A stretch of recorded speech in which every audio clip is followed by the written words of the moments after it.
तो आज के करंट अफेयर्स के सेशन में आप सभी को मैं महत्वपूर्ण 5 करंट अफेयर्स, जैसा कि हम लगातार कर रहे हैं, निरंतरता के साथ करंट अफेयर्स करेंगे और शानदार तरीके से आपको करंट अफेयर्स पूरी की पूरी कंप्लीट कराऊंगा, मैं पढ़ाऊंगा। ठीक है, तो यहाँ पर आज जो पहली करंट अफेयर्स है वो है आपकी दादा साहेब फाल्के पुरस्कार 2020 से। किससे है आपकी ये करंट अफेयर्स? दादा साहेब फाल्के पुरस्कार 2020। सभी लोग लिखते जाएंगे, साथ साथ नोट्स बनाते जाएंगे। दादा साहेब फाल्के पुरस्कार 2020। ठीक है, तो ये पुरस्कार जो 68वां राष्ट्रीय फिल्म पुरस्कार समारोह 2022 के दौरान ये किया गया। ये पुरस्कार कब दिया गया? 30 सितंबर को दिया गया। 30 सितंबर 2022 को ये पुरस्कार दिया गया और इसी दिन जो है 68वें राष्ट्रीय फिल्म पुरस्कार भी बटे थे। ठीक है, और ये 52वां दादा साहब फाल्के राष्ट्रीय पुरस्कार है। ठीक है, 52वां दादा साहब फाल्के, ठीक है, पुरस्कार है आपका। किसको दिया गया? ये आशा पारिक को मिला है। ये आप देख पा रहे होंगे, आशा पारिक हैं और फिल्म जगत से जुड़ी हुई हैं। आशा पारिक फिल्म अभिनेत्री हैं, निर्देशक भी रही हैं, निर्माता भी रही हैं और कुशल भारतीय नृत्यांगना भी रही हैं। ठीक है, तो इन्होंने बहुत सारी इनकी मूवियाँ हैं, है ना। दिल दे के देखो, कटी पतंग, तीसरी मंजिल, लव इन टोक्यो, आया सावन झूम के, है ना, मेरा गांव मेरा देश, ये जो फिल्में हैं इन फिल्मों में इन्होंने अभिनय किया है।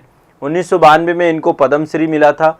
1998 से 2001 तक ये जो केंद्रीय फिल्म प्रमाणन बोर्ड है उसकी अध्यक्ष भी रही हैं। ठीक है, प्रमुख भी रही हैं 1998 से 2001 के बीच में। तो ये ध्यान रखना है कि ये प्रसिद्ध फिल्म अभिनेत्री हैं आशा पारिक जी। इनको 52वां दादा साहब फाल्के पुरस्कार मिला है। इससे पहले जो 51वां मिला था 51, वो रजनीकांत को मिला था। 51 एडिशन किसको मिला था? रजनीकांत को। ध्यान रखिएगा, रजनीकांत को 51 मिला था। और दादा साहब फाल्के का पहला पुरस्कार जो है 1969 में देविका रानी को मिला था। किसको मिला था? देविका रानी को। 1969 से स्टार्ट हुआ है दादा साहब फाल्के, फिल्म जगत का सर्वश्रेष्ठ पुरस्कार है आपका ये। तो आशा पारिक को 52वां राष्ट्रीय दादा साहब फाल्के राष्ट्रीय पुरस्कार मिला है, ये ध्यान रखना है, 2020 का। और ये 2022 में दिया गया। 68वां राष्ट्रीय फिल्म पुरस्कार महोत्सव था और आशा पारिक 7वीं महिला अभिनेत्री हैं जिनको ये पुरस्कार प्राप्त हुआ है। ठीक है, तो एक तो ये इम्पोर्टेंट है, ध्यान रखिएगा सभी लोग, इसको रट जाओ, लिख लो। ठीक है, सभी रट जाओ, लिख लो इसको। स्पष्ट है ना? चलो आगे बढ़ता हूं, मैं आगे चलता हूं, अगला चलते हैं। देखो, ये मुझे लगता है कि इम्पॉर्टेंट है, एग्ज़ाम वाले दिन शायद पूछ ले। तो वर्ल्ड पॉपुलेशन प्रोस्पेक्टस रिपोर्ट 2022 के अनुसार एक रिपोर्ट आपकी आती है, world population prospectus. World population prospectus report 2022 के अनुसार अभी तो हाल ही में जारी हुई थी, तो उसमें भारत जो है आपका नंबर 1 हो गया था। चीन को भी हमने क्रॉस कर दिया था। लेकिन अभी विश्व की टोटल आबादी पहुंच चुकी है कितनी? 8 अरब। 8 अरब आबादी हो गई पूरे विश्व की। कितनी हो गई है? 8 अरब। अच्छा, इसमें एक क्वेश्चन पूछता है कि किस दिन 8 अरब हुई है? तो ये दिन है आपका 15 नवंबर के दिन। 15 नवंबर 2022 को पूरे विश्व की आबादी 8 अरब पहुंच गई। टोटल कितनी पहुंच गई? 8 अरब। और संयुक्त राष्ट्र के अनुसार ये पूरा डेटा जो वर्ल्ड पॉपुलेशन प्रोस्पेक्टस रिपोर्ट आपकी जारी की जाती है, तो उनके द्वारा बोला गया कि पॉपुलेशन को 7 अरब से 8 अरब पहुंचने में 12 वर्ष लगे हैं। कितने लगे हैं? 12 वर्ष। कितने लगे हैं? 12 वर्ष। अब अगला जो है 8 अरब से 9 अरब पहुंचने में 15 वर्ष लग जाएंगे। कितने लग जाएंगे? 15 वर्ष। ठीक है, लगभग 2037 में पूरे विश्व की आबादी 9 अरब हो जाएगी। ठीक है, तो ये आप देख सकते हैं कि आबादी बड़ी गति के साथ बढ़ रही है और अब जो है, लेकिन दर धीमी हो रही है। आने वाले समय में दर धीमी हो रही है, क्योंकि पहले अभी 7 से 8 साल होने में 12 साल लगे, अब 15 साल।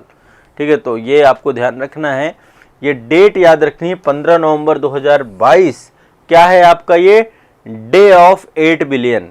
8 बिलियन हुए हैं, जो 8 बिलियन मतलब 8 अरब की आबादी हुई है। 8 अरब की आबादी हो गई है पूरे विश्व की, ध्यान रखना है ये। तो ये वो डे क्या है? वर्ल्ड पॉपुलेशन आपका 15 नवंबर 2022 को 8 अरब हो गई थी। ठीक है, क्लियर रखिएगा। इनके बारे में शायद आप जानते नहीं हो, फिर भी मैं आपको बता देता हूँ। दरअसल बहुत सारे दलित समाज के लोग जो अनुसूचित जाति और अनुसूचित जनजाति के दर्जे पर इन्होंने धर्मांतरण कर लिया है। ठीक है, तो इसके लिए एक आयोग बनाया गया था अक्टूबर 2022 में। तो धर्मांतरण करने वाले दलितों के लिए अनुसूचित जाति और जनजाति के दर्जे पर बहुत सारे लोगों ने धर्मांतरण, दूसरे धर्म में चले गए। अब उनकी डिमांड है कि भाई हमें भी एससी और एसटी का दर्जा दिया जाए। तो इसके लिए एक आयोग का गठन किया गया, भारत सरकार के द्वारा किया गया है। फिर से मैं एक बार बता रहा हूँ, जो धर्मांतरण जिन लोगों ने किया है और धर्मांतरण करने वाले जो अनुसूचित जाति और जनजाति के दर्जे पर उनको लेकर के लगातार मांग चल रही है, उसके लिए एक आयोग का गठन किया गया भारत सरकार के द्वारा। कब किया गया है? अक्टूबर 2022 में ये गठन किया गया है आपका। और अक्टूबर 2022 में आयोग के जो अध्यक्ष हैं वो हैं पूर्व न्यायाधीश केजी बालकृष्णन। ये आप देख पा रहे हैं, ये इसके अध्यक्ष किनको बनाया गया है?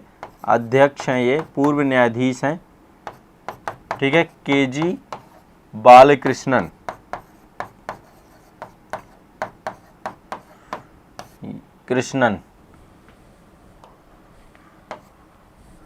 केजी बालकृष्णन को क्या बनाया गया है? अध्यक्ष बनाया गया है। ठीक है, ये पूर्व मुख्य न्यायाधीश हैं केजी बालकृष्णन। आयोग के सदस्यों की बात करें तो एक सेवानिवृत्त आईएएस अधिकारी हैं रविंदर सिंह, और यूजी के सदस्य हैं प्रोफेसर सुषमा यादव। ठीक है, आयोग का काम क्या है?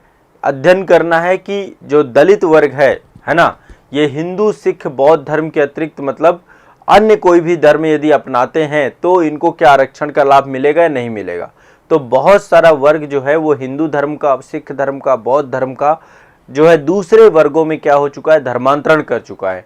तो क्या ये अभी भी एससी और एसटी का दर्जा इनको रहेगा या हटा दिया जाएगा? इसको लेकर के पूरा एक आयोग बनाया गया है। इस आयोग के अध्यक्ष हैं केजी बालकृष्णन। ध्यान रखिएगा, फिर से एक बार बता रहा हूं, धर्मांतरण करने वाले दलितों के अनुसूचित जाति और जनजाति के दर्जे पर विचार करने के लिए आयोग का गठन किया गया है। और इसके जो अध्यक्ष हैं पूर्व मुख्य न्यायाधीश केजी बालकृष्णन है। कौन है? पूर्व मुख्य न्यायाधीश केजी बालकृष्णन। इसके सदस्यों की बात करें तो डॉक्टर रविंदर सिंह सेवानिवृत्त आईएएस अधिकारी, प्रोफेसर सुषमा यादव यूजीसी की सदस्य हैं। इसका काम क्या है कि आरक्षण के बारे में बताना कि दलित या हिंदू या सिख या बौद्ध या धर्म अपने जो भी कोई इसके अलावा दूसरा धर्म अपनाता है तो इन धर्मों में क्या आरक्षण मिलना चाहिए, नहीं मिलना चाहिए एससी एसटी का। तो ये ध्यान रखिएगा। एक ये आयोग बना है, इस आयोग के बारे में जानकारी है। ये एक पोर्टल है आपका। ठीक है, एक पोर्टल है जिसका नाम है माँ भारती के सपूत। माँ भारती के सपूत पोर्टल को इनोग्रेट किया गया है हमारे रक्षा मंत्री, ठीक है, राजनाथ सिंह के द्वारा 14 अक्टूबर 2022 को।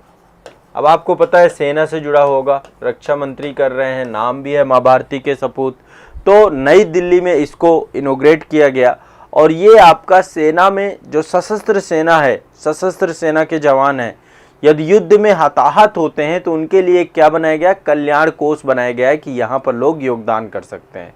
इसका गुडविल एम्बेसडर बनाया गया अमिताभ बच्चन को। और यहाँ पर जो वेबसाइट है, वेबसाइट के माध्यम से लोग डायरेक्टली जो है माँ भारती के सपूत वेबसाइट पर जा सकते हैं और जा करके यहाँ पर योगदान कर सकते हैं और ऑनलाइन प्रमाण पत्र भी प्राप्त कर सकते हैं। तो ये सशस्त्र सेनाओं के लिए बनाया गया, जो हमारी आर्म्ड फोर्स हैं उनके लिए यदि कोई कैजुअलिटी होती है उनके लिए एक वेलफेयर फंड क्रिएट किया गया है माँ भारती के सपूत। ये क्या है? आपकी एक वेबसाइट है, उस वेबसाइट पे जाकर के आप डोनेशन कर सकते हैं। तो आर्म्ड फोर्स जो बैटल कैजुअलिटी वेलफेयर फंड है उसके तौर पे इसको डेवलप किया गया है। ध्यान रखिएगा इस बात को।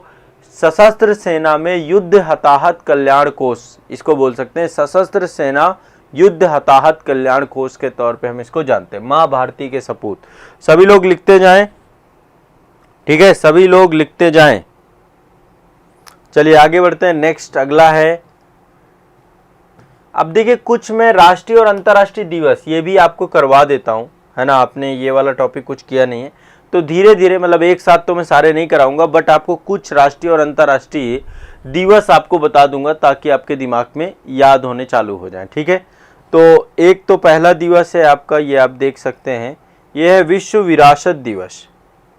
ठीक है, कुछ दिवस आपको याद दिलाऊंगा और बहुत इंपॉर्टेंट दिलाऊंगा। ये आपको मनाया जाता है 18 अप्रैल को। अब नाम से ही आपका ज्ञात है ये कि विरासत के लिए है, जितनी भी हमारी राष्ट्रीय अंतर्राष्ट्रीय विरासतें हैं, है ना, तो विश्व विरासत दिवस है 18 अप्रैल 2023 को। और इसका जो है यूनेस्को के द्वारा ये 1983 से इसको मनाया जा रहा है इस दिवस को।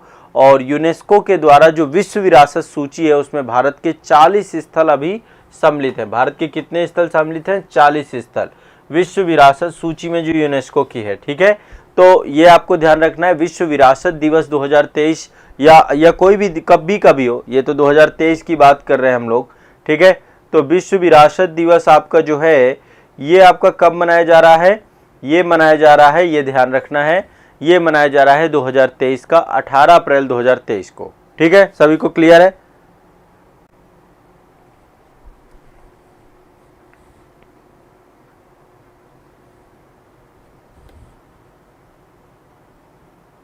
हाँ, चलिए आगे चलते हैं। ये विश्व विरासत दिवस हो गया, वर्ल्ड हेरिटेज जो आपका डे हो गया 18 अप्रैल, याद कर लेना है 18 अप्रैल को मनाया गया था। और भारत के टोटल 40 स्थल सम्मिलित हैं इसमें। आगे चलते हैं, ये अगला है वर्ल्ड हेल्थ डे, विश्व स्वास्थ्य दिवस। ये 7 अप्रैल 2023 को, 7 अप्रैल 2023 को मनाया गया, ठीक है। वर्ल्ड हेल्थ डे 7 अप्रैल 2023 को, मतलब हमेशा मनाया जाता है सभी के स्वास्थ्य के लिए। और विश्व स्वास्थ्य दिवस 7 अप्रैल को ये मनाया जाता है। ये 1948 से विश्व स्वास्थ्य संगठन का गठन किया गया था। WHO का गठन कब किया गया था? 7 अगस्त 1948 WHO का गठन हुआ था, ठीक है, विश्व स्वास्थ्य संगठन का। और इसका मुख्यालय जेनेवा में है विश्व स्वास्थ्य संगठन का। और ये स्वास्थ्य के क्षेत्र में संयुक्त राष्ट्र की अग्रणी संस्था के तौर पे काम करता है। तो 7 अप्रैल, 18 अप्रैल को मैंने विरासत दिवस बताया, 7 अप्रैल को मैंने विश्व स्वास्थ्य दिवस बताया, इसको भी याद कर लीजिए। एक आपको पता है एक पृथ्वी दिवस भी होता है आपका, अंतर्राष्ट्रीय पृथ्वी दिवस, मतलब पृथ्वी को बेहतर बनाने के लिए संकल्प लेने को दिशा में काम किया जाता है। ये आपका 23 अप्रैल को होता है, 23 अप्रैल। अंतर्राष्ट्रीय पृथ्वी दिवस कब मनाई जाती है? 23 अप्रैल को, ठीक है। तो ये पृथ्वी चूंकि हमारा ग्रह है, तो इस ग्रह में इन्वेस्ट करने के लिए, निवेश करने के लिए 2009 से इसकी शुरुआत की गई थी। कब से की गई थी? 2009 से संयुक्त राष्ट्र संघ के द्वारा की गई थी अंतर्राष्ट्रीय पृथ्वी दिवस की, ठीक है। इसके बाद चलते हैं, नेक्स्ट है अर्थ आवर। देखो ये एक टाइम निर्धारित किया गया है, 8:30 बजे, 8:30 से लेकर 1 घंटे का टाइम है 9:30 बजे तक का। अभी 2023 का जो अर्थ आवर था ये 25 मार्च 2023 को मनाया गया। कब मनाया गया? 25 मार्च 2023 को। इसमें होता क्या है, ये आप देख रहे हैं यहाँ पे टाइम है 8:30 से 9:30, 1 घंटे की अवधि के लिए सभी लोग क्या करते हैं, सभी लोग मतलब पूरे सारे के सारे लोग क्या करते हैं, अपनी लाइटें घरों की बंद कर देते हैं अर्थ आवर की। 1 घंटे के समय के लिए पूरे पृथ्वी में ऊर्जा को बचाने के लिए ये पूरा का पूरा दिन मनाया जाता है। इसको ध्यान रखिएगा, इसको अर्थ आवर कहते हैं, ठीक है। तो ये इसकी शुरुआत विश्व वन्य जीव कोष के द्वारा की गई थी 2007 में। और ये रेगुलर जो है आपकी, ये डेट भी फ्लक्चुएट होती है, कभी 26 मार्च, कभी 25 मार्च, कभी 22 मार्च, कभी 23 मार्च अर्थ आवर डे घोषित किया जाता है। ध्यान रखिएगा, 1 घंटे के लिए पूरे विश्व को जो है लाइट बंद करने की बात होती है। अब सब नहीं करते हैं, करना चाहिए। कभी भी अर्थ आवर डे होता है तो उसमें 1 घंटे के लिए जो टाइमिंग है उसमें सहयोग करिए। एनर्जी की एफिशिएंसी आपको एक अवेयरनेस के लिए कि ऊर्जा आने वाले भविष्य के लिए कितना ज़रूरी है और पर्यावरण के लिए कितना। तो अर्थ आवर जो है आपका इस बार 25 को मनाया गया था, ठीक है। आगे चलते हैं, नेक्स्ट। अच्छा ठीक है, तो ये मैंने आपको कितने बता दिए, एक तो अर्थ आवर बता दिया 25 मार्च को इस बार मनाया गया था। इसके बाद मैंने आपको बता दिया विश्व स्वास्थ्य दिवस 7 अप्रैल को और विश्व विरासत दिवस आपको 18 अप्रैल को। इतनी तो आपको याद कर लेना है, सिंपल है, बहुत ज़्यादा कठिन। और पृथ्वी दिवस 23 अप्रैल, अप्रैल के 3 है ये, 23 अप्रैल, 7 अप्रैल और 18 अप्रैल। 23 अप्रैल को अंतर्राष्ट्रीय पृथ्वी दिवस मैंने बताया, विश्व स्वास्थ्य दिवस 7 अप्रैल को मनाया जाता है और 18 अप्रैल को आपको विश्व विरासत दिवस मनाया जाएगा, ठीक है। तो ये आपको रट लेना है, ठीक है। चलिए आगे चलते हैं, नेक्स्ट अगला आपका। बाकी फिर मैं एक साथ सारे के सारे लूँगा आपको, अब धीरे धीरे ही करेंगे, एक साथ करा दूंगा फिर भूल जाओगे आप लोग, तो थोड़ा थोड़ा ही मैं इसमें करवाऊँगा। मतलब बहुत सारी लिस्ट है मेरे पास पर मैं एक साथ कराऊँगा। देखिए ये है भारत का पहला 3D प्रिंटेड रॉकेट इंजन का कारखाना बनाया गया है। भारत का पहला 3D प्रिंटिंग रॉकेट इंजन का कारखाना 13 जुलाई 2022 को इसका उद्घाटन किया गया था। 13 जुलाई 2022 को उद्घाटन किया गया था। भारत का पहला 3D प्रिंटेड रॉकेट इंजन का उद्घाटन किया गया था। कहाँ पे? अग्निकुल कॉस्मस एक कंपनी है, चेन्नई की कंपनी है। ये स्पेसटेक स्टार्टअप है आपका। तो आईआईटी मद्रास में जो है इसका उद्घाटन हुआ था और ये आपका मतलब कंपनी का नाम है अग्निकुल कॉस्मॉस। अग्निकुल कॉस्मॉस ये आपका स्पेसटेक है, आपकी कंपनी स्पेसटेक स्टार्टअप है आपका। और इसके द्वारा ये आपका कहाँ पे है? आईआईटी मद्रास में उद्घाटन किया गया इसका। और आपको इसमें जो इसरो के अध्यक्ष हैं एस सोमनाथ, इनके द्वारा, और एन चंद्रशेखरन ये टाटा सन्स के अध्यक्ष हैं, इन दोनों के द्वारा जो है इसकी क्या की गई, इसको उद्घाटन किया गया इसका। और अग्निकुल कॉस्मॉस की स्थापना 2017 में की गई थी। 2017 में की गई थी। तो इसके माध्यम से भारत का जो है 3D प्रिंटेड रॉकेट्स बनाए जाएंगे, ये आप देख पा रहे होंगे। तो ये एक आपकी 3D प्रिंटिंग तकनीकी अब आपकी बड़े स्तर पे है। तो अग्निकुल की रॉकेट फैक्ट्री में विभिन्न मशीनरी वाला एक प्रोडक्शन हाउस बनाया गया है और इसमें जो है 3D प्रिंटिंग मशीनें शामिल हैं और ये रॉकेट बना पाने में सक्षम है। तो ये ध्यान रखिएगा, ये आपकी अग्निकुल कॉस्मॉस के द्वारा भारत का पहला 3D प्रिंटेड रॉकेट भी बनाए जाने की बात है। तो भारत का पहला 3D प्रिंटेड रॉकेट कारखाना आईआईटी मद्रास, ठीक है, अग्निकुल कॉस्मॉस कंपनी है, उसके द्वारा वो इसको पूरा कर रही है। आईआईटी मद्रास में इसका उद्घाटन हुआ था। अर्थ आवर डे के बारे में मैंने बताया आपका, ये इस बार 25 मार्च को 8:30 से 9:30। अंतर्राष्ट्रीय पृथ्वी दिवस के बारे में बात हुई तो ये 23 अप्रैल को मनाया जाता है। इसके बाद वर्ल्ड विश्व स्वास्थ्य दिवस की बात हुई तो 7 अप्रैल को मनाया जाता है। इसके बाद आपका विश्व विरासत दिवस की बात है, 18 अप्रैल को मनाया जाता है। इसके बाद आपकी ये देख रहे हैं, ये आपका माँ भारती के सपूत वेबसाइट का इनॉग्रेशन किया गया है 14 अक्टूबर 2022 को, ये ध्यान रखना है आपको। और ये आपके अध्यक्ष हैं केजी बालकृष्णन साहब, अक्टूबर 2022 में इनके बारे में। और ये दूसरा आपका वर्ल्ड पॉपुलेशन डे या वर्ल्ड पॉपुलेशन जो आपका डे है जिस दिन 8 अरब आबादी छू गई, वो 15 नवंबर 2022 है, इसके बारे में चर्चा हो गई। और ये आशा पारिक को दादा साहब फाल्के पुरस्कार मिला है 2022 का। तो ये करंट अफेयर्स से जुड़ी हुई महत्वपूर्ण अपडेट थी आप सभी की। ये सारी की सारी करंट अफेयर्स रट जाइए, याद कर लीजिए, काम आएंगी सभी को, ठीक है। चलिए।